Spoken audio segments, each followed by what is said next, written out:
The Lantern Maker and the Seed That Wouldn't Hurry. One morning, when the mist still hugged the valley and the rooftops looked like islands in a slow-moving sea, a boy named Arun climbed the hill behind his village. He carried nothing but a restless heart and a list of dreams that felt too big for his small hands. Arun wanted success now. He wanted a business, recognition, and proof that he was different from the other kids who stayed and tended fields. He had watched others work for years and felt their slow progress like a mirror holding up the truth he didn't want to see. Everything he wanted seemed to take time, too much time. At the hilltop lived an old lantern maker named Hari. People said Hari had been making lanterns long before Arun's parents were born. His little workshop smelled of oil and cedar, and the windows were always full of paper lanterns, each with tiny brush-painted scenes. Hari worked slowly, deliberately, and, to Arun's eye, tediously. The villagers praised his lamps, but never rushed him. Arun thought patience was a kind of weakness. He thought persistence meant pushing harder until the world gave in. He stormed into Hari's yard, breathless, and blurted, "How do you do it? How do you make something people notice? Tell me the secret and I'll be successful next month." Hari looked up from his bench, where he was smoothing the edge of a paper frame.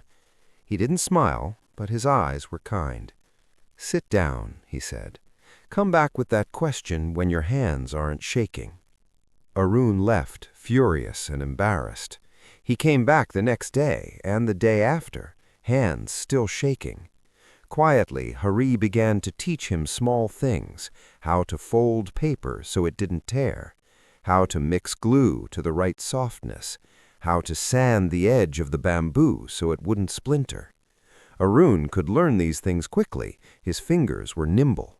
But when Hari asked him to work on the same model for an hour without switching, Arun's restlessness showed. "This is boring," he complained. "I want to create something new, unique. I can't spend days on one lantern." "1 hour," Hari said, "each day, not because the lantern needs it, but because your patience does." Arun scoffed. He left again and spent the next week trying shortcuts. He glued edges in a hurry, his paper tore. He painted scenes with a shaky hand, colors bled. He tried to sell lanterns at the market, shouting louder than the others, changing styles every hour. People smiled politely and walked away. Nothing stuck. On the 8th day, a storm came, rain hard enough to feel like river water thrown from the sky. The market stalls sagged, and many of the young vendors packed and fled. When the storm passed, Arun returned to the hill to find Hari sitting outside, sweeping up mud. The workshop, however, had a new sight. Under the eaves, a small sapling leaned, its leaves swept, but still green. Arun had never seen it before. "This seed," said Hari, noticing Arun's gaze, "I planted it 5 years ago. It was a promise to myself. I planted one seed and I tended it a little, not much, not always in grand ways.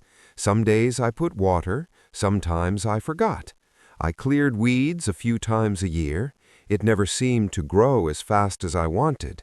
But one morning I woke up and it had stood taller, not because of my grand gestures, but because of habit." Arun frowned. "That's it? A seed and not much more?" Hari smiled. "It's more than that. The seed needed quiet, repeated things more than loud efforts. It needed consistency." When the storm had passed, Arun decided, stubbornly and with hope, to test Hari's idea.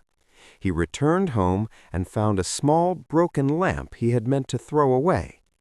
He fixed it poorly at first, but then, remembering Hari's calm hands, he tried again and again for 1 hour each evening. He didn't try to make something new each time. He repeated the same stitch, the same brush stroke, the same fold. At first, nothing changed. Sales didn't appear overnight. People didn't line up. His friends teased him, saying he'd chosen the slowest path. But Arun began to notice small differences. His folds became cleaner. The glue dried smooth. The painted lines stopped trembling. He began to enjoy the small victories, the steady click of the sandpaper, the perfect alignment of the frame. 6 months later, a traveler came through the village. She was a teacher who ran workshops in the city. She stopped at Arun's stall because a lantern's light caught her eye, not because it was new, but because it was honest. Every curve and brush stroke told the same story. She bought 3 for her classroom and asked Arun how he learned to make them with such care. Arun could have lied and said natural talent. Instead, he said, "I practiced the same things every day for an hour. I focused on making small improvements." The teacher smiled. She asked if she could show his lanterns in the city display the following month. Arun agreed. The exposure changed nothing overnight, but the teacher returned 6 weeks later with 2 other buyers. Slowly, orders came in, not because of a single spark, but because of many small ones struck again and again. Then a new challenge arrived. A young craftsman from the city opened a flashy shop in the village and brought modern lamps with bright LEDs and loud music. Many villagers preferred the new lights. Arun felt his old impatience swell. Why should slow, steady work compete with lightning and sound? He almost quit. He almost went back to shouting at the market. He climbed the hill to Hari's workshop, looking for an answer that took less than a day. Hari was trimming the sapling's branches into small bonsai shapes, patient and careful. "You're worried," Hari said without turning. "I'm failing because I'm slow," Arun said. "People want instant. They want noise." "Do they?" Hari asked. "Or do they sometimes want something to come home to that calms them? Did you forget why you made your lanterns at all?" Arun thought of the teacher's students. He thought of the light in a small child's room. He remembered the satisfaction of a line painted right. He realized he hadn't been making lanterns to beat the flashy shop. He had been making things he was proud of. A business plan is important, but a foundation cannot be hurried. So Arun adapted, not by copying loudness, but by learning a few things from his competitor.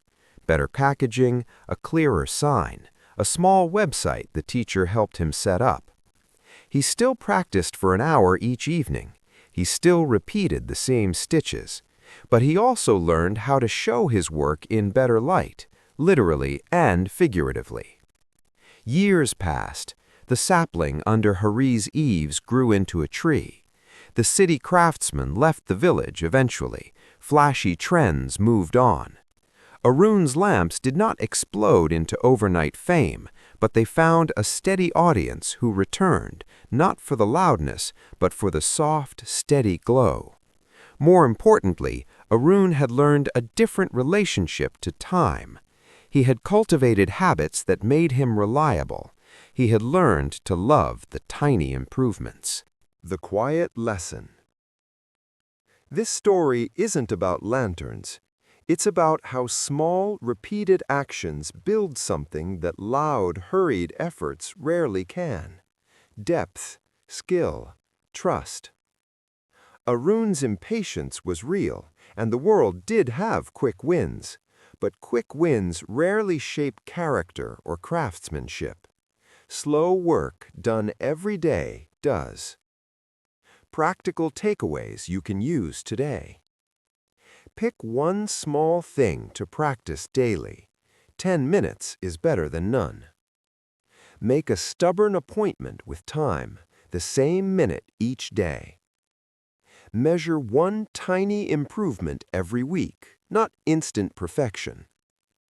Add one promotional habit. Show, package, or explain your work better without sacrificing the craft. When distracted by flash and noise, ask, "Who am I making this for?" Learn from competition, don't imitate it. Use what helps you communicate, not what changes your craft. Teach someone else what you learn. That is evidence that you understand it. If you plant a seed and water it with habit, it grows in its own time. Your job is not to hurry the plant.